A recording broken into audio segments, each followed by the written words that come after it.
సంక్రాంతి సంబరాల్లో భాగంగా కృష్ణా జిల్లా ఘంటసాలలో రెండవ రోజు రాష్ట్ర స్థాయి ఎడ్ల పోటీలు నిర్వహించారు. ఈ పోటీల్లో జూనియర్స్, సీనియర్స్ విభాగాల్లో 11 జతల ఎడ్లు పాల్గొన్నాయి. విరామ సమయంలో పొట్టేళ్ల పందాలు నిర్వహించారు. ఈ పోటీలను తిలకించడానికి వేలాదిగా ప్రజలు తరలివచ్చారు. మొదటి బహుమతి 50,000, రెండవ బహుమతి 40,000, మూడో బహుమతి 30,000 అందజేస్తామని నిర్వాహకులు తెలిపారు.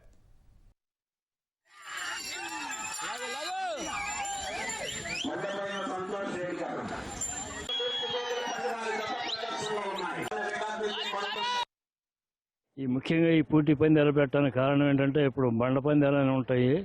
ఆ బండ పందాలేమో కార్పొరేట్ స్టైల్ అంటే బాగా కాస్ట్లీ అయిపోయినాయి.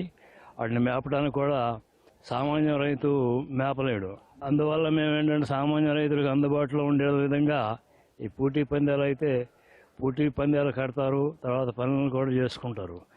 అలా అందువల్ల దీన్ని సన్నకారు రైతుని ప్రోత్సహించడానికి మేము ఇక్కడ ఈ పందాలు నిర్వహించడం జరుగుతుంది.